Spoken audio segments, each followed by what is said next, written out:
1986 সালের 26শে এপ্রিল। মানুষের ভুলের কারণে প্রযুক্তি কতটা ভয়ঙ্কর হয়ে উঠতে পারে তার সাক্ষী হয়ে আছে এই দিনটি। এই দিনে চেরনোবিল নিউক্লিয়ার প্ল্যান্টে ঘটে যায় এক নিউক্লিয়ার বিপর্যয়, যার প্রভাব এখনো কমেনি। কি ঘটেছিল সেদিন?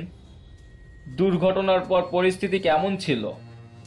খুব সংক্ষেপে আজ আমরা সেই সম্পর্কে জানব।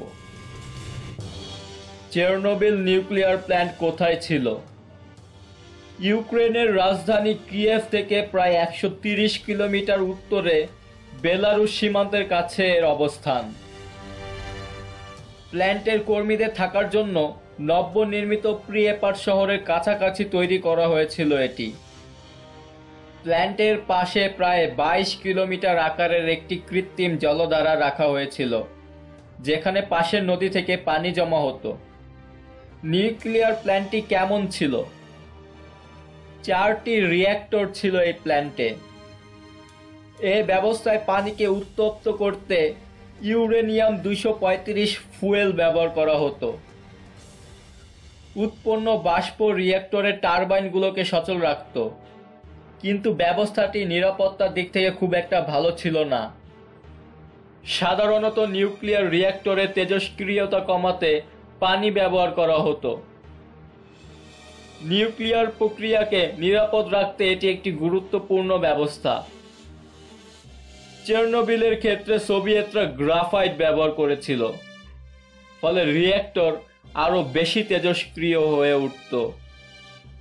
কিভাবে ঘটে চেরনোবিল দুর্ঘটনা? 1986 সালের 25শে এপ্রিল 4 নং রিঅ্যাক্টরের কর্মীরা তাদের নিয়ম মাফিক পরীক্ষা চালাতে প্রস্তুতি নিচ্ছিলেন, কিন্তু ভুলবশত তারা স্বয়ংক্রিয়ভাবে রিঅ্যাক্টর বন্ধ হয়ে যাবার যে ব্যবস্থা সেটি নিষ্ক্রিয় করে রাখেন। 26শে এপ্রিল রাত 1:23 নিউক্লিয়ার ফুয়েল রডগুলো যখন পানিতে নামানো হচ্ছিল, তখন প্রচণ্ড পরিমাণে বাষ্প উৎপন্ন হবার ফলে রিঅ্যাক্টরটি অতিরিক্ত তেজস্ক্রিয়তা লাভ করে। নিরাপত্তা ব্যবস্থা নিষ্ক্রিয় থাকায় একের পর এক বিস্ফোরণ শুরু হয়। 3 নং রিঅ্যাক্টরেও ছড়িয়ে পড়ে এটি। বিস্ফোরণের পর কি হয়? 4 জন কর্মীর মৃত্যু হয় বিস্ফোরণে। তবে ক্ষতি এর চেয়েও বেশি ছিল। প্রায় 10 দিন ধরে বিষাক্ত পারমাণবিক উপাদান ছড়িয়ে পড়ে বাতাসে। তেজস্ক্রিয়তায় আক্রান্ত হয়ে অনেকে অসুস্থ হয়ে পড়েন। 27শে এপ্রিল প্রিয়েপাট শহরের অধিবাসীদের সরিয়ে ফেলা হয়। তবে সোভিয়েত ইউনিয়ন সরকার প্রথমে দুর্ঘটনার ক্ষয়ক্ষতির খবর যথাসম্ভব লুকিয়ে রাখতে চেয়েছিল, কিন্তু তেজস্ক্রিয়তা এত বেশি ছড়িয়ে পড়ে যে সুইডেনে অবস্থিত ফোর্সমার্ক নিউক্লিয়ার প্ল্যান্টে পর্যন্ত ধরা পড়ে এর তীব্রতা। শেষ পর্যন্ত কর্মকর্তারা দুর্ঘটনার ভয়াবহতা স্বীকার করতে বাধ্য হন। কেমন ক্ষতিকর প্রভাব পড়েছিল? তেজস্ক্রিয়তার কারণে কয়েক সপ্তাহের মধ্যে দুর্ঘটনাস্থলে কাজ করা 31 জন কর্মীর মৃত্যু হয়।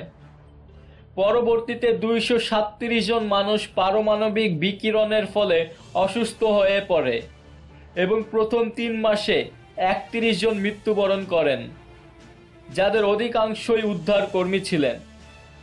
সরকারি তথ্য মতে দুর্ঘটনার কারণে প্রায় 50 লক্ষ লোক ক্ষতিগ্রস্ত হয়েছেন এবং তাদের মধ্যে ছিল 6 লক্ষ শিশু, যার অধিকাংশই ছিলেন ইউক্রেন, বেলারুশ ও রাশিয়ার অধিবাসী।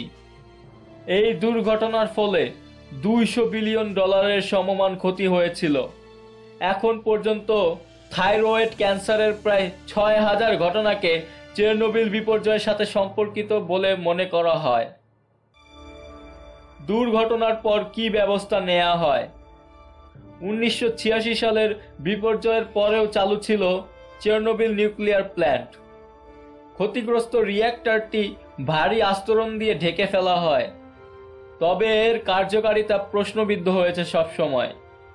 অন্যদিকে সক্রিয় প্ল্যান্টের নিরাপত্তা ব্যবস্থা বাড়াতে প্রচুর অর্থ ব্যয় করে কর্তৃপক্ষ, কিন্তু 2000 সালের ডিসেম্বরে এর কার্যক্রম পুরোপুরি বন্ধ করে দেওয়া হয়। বর্তমানে এই এলাকায় সাধারণ মানুষের প্রবেশাধিকার সীমিত। চেরনোবিলের তেজস্ক্রিয়তা কতদিন স্থায়ী হবে? দুর্ঘটনার পর যে পরিমাণ তেজস্ক্রিয় উপাদান চেরনোবিল নিউক্লিয়ার প্ল্যান্টের চারপাশের এলাকায় ছড়িয়ে পড়ে, তার কারণে আগামী বহু বছর পর্যন্ত এলাকাটি মানুষের বসবাসের উপযোগী থাকবে না। বর্তমানে এই অঞ্চলে যেসব বন্যপ্রাণী ও গাছ রয়েছে তাদের দেহে সিজিয়াম 137 উপাদানের উচ্চ উপস্থিতি পাওয়া যায়। ঠিক কত সময় পর্যন্ত এর তেজস্ক্রিয়তা স্থায়ী হবে তা নিয়ে বিতর্ক রয়েছে, তবে কোনো সংখ্যাই কয়েকশো বছরের নিচে নয়। ধন্যবাদ বন্ধুরা, আজ এ পর্যন্তই। আমাদের এই ভিডিওটা যদি ভালো লেগে থাকে তাহলে অবশ্যই লাইক, কমেন্ট এবং শেয়ার করবেন। এবং আপনি যদি এমন আরো অনেক ভিডিও দেখতে চান তাহলে অবশ্যই আমাদের চ্যানেলটি সাবস্ক্রাইব করতে ভুলবেন না। ধন্যবাদ।